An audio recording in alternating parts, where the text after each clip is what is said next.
Halo, apa kabar? Saatnya Anda menyimak Berita Makassar bersama saya Mehdi Hairi. Sejumlah berita menarik akan kami sajikan untuk Anda. Berikut 3 berita utama hari ini.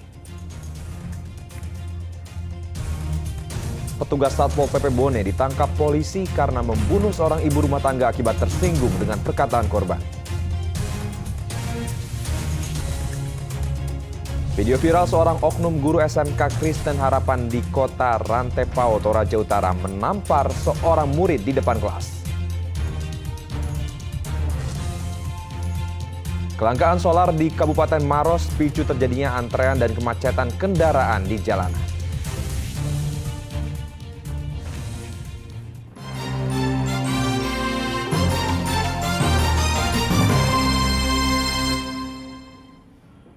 Kita awali informasi pertama, kasus tewasnya seorang ibu rumah tangga di Kabupaten Bone beberapa waktu lalu akhirnya terungkap. Pelaku adalah seorang petugas Satpol PP Bone karena tersinggung dengan perkataan korban serta dilatar belakangi masalah hutang.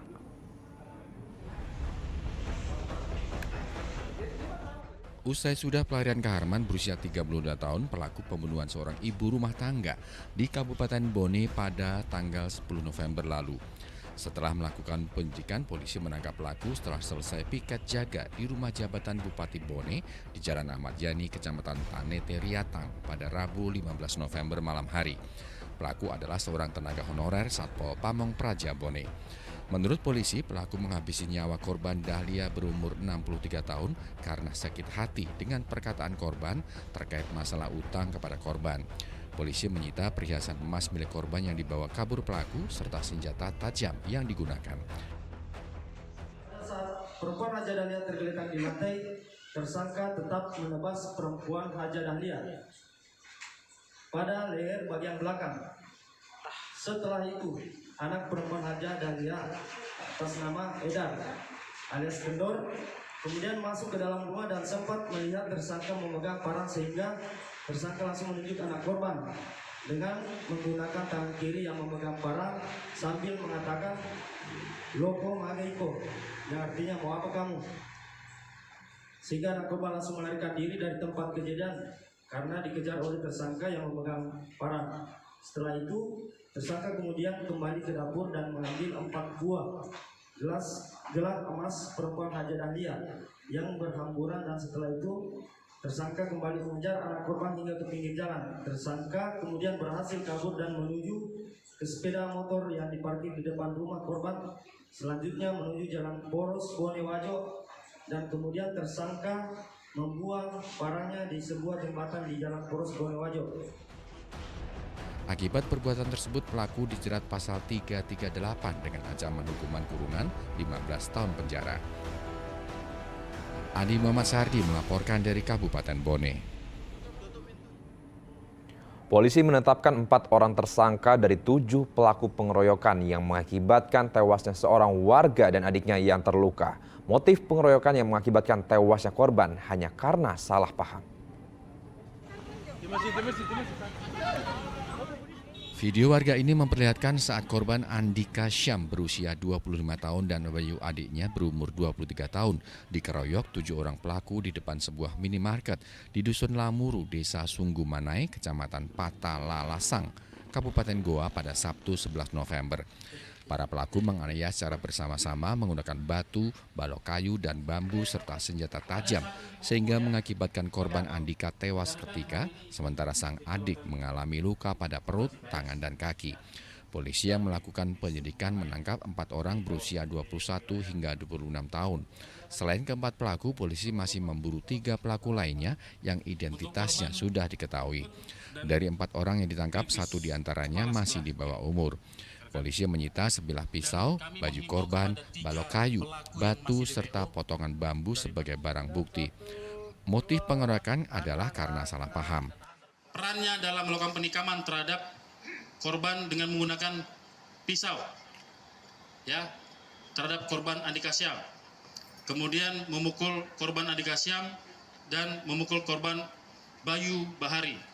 Hal ini terjadi dari sebenarnya kesalahpahaman, ketersinggungan di mana pelaku berteman merasa keberatan dikarenakan ditegur dan dipukul terlebih dahulu oleh korban yang merasa tersinggung pada saat pelaku berteman menyalip menggunakan kendaraan di jalan raya.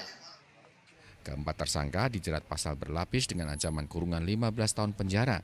Polisi meminta agar 3 pelaku lainnya yang masih buron untuk menyerahkan diri. Andi Muhammad Sardi melaporkan dari Kabupaten Goa. Baru 4 hari pulang dari berlayar, seorang pria di Kabupaten Takalar tewas dengan 4 luka akibat senjata tajam di tangan keluarganya sendiri. Pelaku langsung diamankan aparat Polsek Galesong sebelum diamuk massa. Kamarudin Daeng EP berusia 48 tahun, warga Dusun Palalakang, Desa 3 calon presiden Palalakang, terus Kecamatan Galesong, Kabupaten bergerilya Takalar, menawarkan gagasan tewas di pada tangan masyarakat keluarganya luas. Capres sendiri nomor 1 pada Anies Kamis Baswedan pekan dan lalu. Capres nomor 2 Ia Ganjar Pranowo. dibunuh Nurdin Daeng Puna berumur 54 tahun akibat luka senjata tajam. Polisi yang tiba di lokasi kejadian langsung mengamankan pelaku dari dalam rumah untuk menghindari amukan warga. Sementara korban yang dilarikan ke puskesmas dinyatakan meninggal dunia karena luka yang dialaminya. Kapolres Takalar menyatakan penganiayaan bermula saat korban berjalan ke arah rumah orang tuanya. Saat hendak masuk ke dalam rumah orang tuanya itu, tiba-tiba pelaku mengadang dan menganiaya korban. Korban sedang berjalan dari arah utara mau menuju masuk ke rumah orang tuanya. Tiba-tiba dihadang oleh pelaku, kemudian pelaku langsung melakukan penyerangan. Demikian. Untuk sementara kami masih dalam proses. Untuk sementara masih kami melakukan pemeriksaan. Kalau pelaku sendiri di mana sekarang? Untuk pelaku kita amankan di Polres. Sudah diamankan di Polres? Ya. Barang buktinya udah? Barang bukti yang kita amankan ada pisau, pisau lipat, terus handuk yang ada bercak darah di sana itu, dan sama ada pipa di TKP, sekitaran TKP tersebut.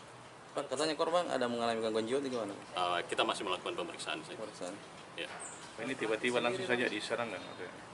Ya, untuk sementara dari yang disampaikan itu, dari hasil pemeriksaan dari anggota yang di lapangan, dia datang dan tiba-tiba menghadang langsung melakukan.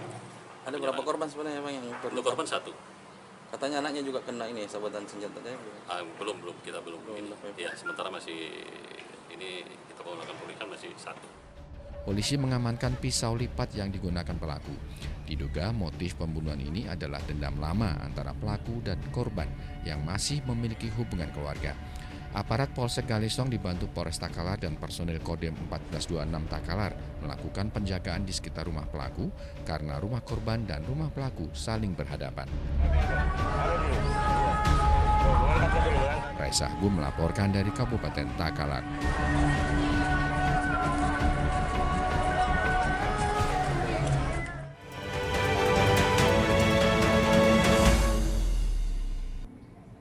Tiga calon presiden terus bergerilya menawarkan gagasan kepada masyarakat luas. Capres nomor 1 Anies Baswedan dan Capres nomor 2 Ganjar Pranowo hadir di Kota Makassar.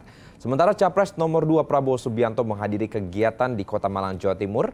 Mereka juga menanggapi kondisi Indonesia yang terjadi saat ini. Ganjar Pranowo hadir sebagai pembicara dalam diskusi Sarasia Nasional Alumni Universitas Negeri Makassar bersama beberapa panelis lainnya. Dalam kesempatan itu, Ganjar menyampaikan gagasan tentang reposisi praktik demokrasi Pancasila dan ekonomi menuju Indonesia yang berkeadilan. Ia juga menyinggung bidang ekonomi, sosial, politik, dan budaya. Saat menjawab pertanyaan, Ganjar memberikan nilai rapor merah atau jeblok kepada pemerintahan Joko Widodo terkait penegakan hukum HAM serta pemberantasan korupsi. Ini persepsi publik hari ini berbeda. Yang kemarin kelihatan firm, tegas, dengan kejadian-kejadian terakhir itu jadi gapem. Maka nilainya kemudian jeblok gitu. Karena apa? Ada kemarahan dari mereka, warga, kecemasan, kegelisahan, tokoh agama, intelektual, semuanya. Dan saya kira peringatan dalam konteks kita menjaga hukum berjalan dengan baik, betul-betul imparsial, dan kemudian memberikan keadilan kepada semuanya. Menurut saya ini sesuatu yang penting. Ya. Sementara itu di acara yang sama, calon Presiden Anies Baswedan menyampaikan gagasan tentang demokrasi dan ekonomi. Menurut Anies, tahun 1998 Indonesia memasuki orde reformasi. Namun sayangnya, dalam 25 tahun reformasi terjadi regresi demokrasi. Indeks demokrasi, indeks persepsi korupsi, dan indeks kebebasan pers juga menurun. Menurut Anies, kondisi demokrasi di Indonesia dinilai dari kinerja aparat negaranya. Jika aparat negara mengambil sikap yang tidak netral, maka kepercayaan akan turun. Terjadi ketika kritik itu dibuka ruangnya. Maka saya misalnya sebagai penyelenggara negara ketika mendapatkan kritik, saya harus menyiapkan argumen tambahan atas apa yang saya kerjakan. Saya harus mereview semua alasan kenapa yang dikerjakan. Dan ketika kemudian kritik itu makin tajam, apa yang dikerjakan harus memiliki dasar yang lebih kuat lagi. Dan ketika itu terjadi, maka kritik itulah sebenarnya yang membuat sebuah rencana, sebuah kebijakan makin solid. Di tempat lainnya, calon Presiden Prabowo Subianto menghadiri peresmian Musyawarah Kerja Nasional ketiga Ikatan Sarjana Nahdlatul Ulama di Pondok Pesantren Al-Hikam, Kota Malang pada Sabtu sore pekan lalu. Prabowo mengajak para sarjana NU untuk terlibat langsung dalam berbagai lini sektor pertumbuhan Indonesia. Para sarjana NU dinilai memiliki kemampuan intelektual untuk mengelola potensi dalam negeri agar manfaat sumber daya alam diserap langsung oleh masyarakat Indonesia. Kenapa negara ini yang memiliki sumber-sumber alam hampir semua yang diperlukan untuk negara maju, tapi rakyatnya masih ketinggalan? Jawabannya adalah bahwa kita sekarang harus mengelola kekayaan kita untuk kepentingan kita sesungguhnya. Pemilihan presiden akan digelar pada tanggal 14 Februari 2024 mendatang. Salurkan pilihan Anda sebagai warga negara untuk masa depan negara yang lebih baik. Raisa Habu dan Nur Ramadan melaporkan dari Makassar dan Malang, Jawa Timur.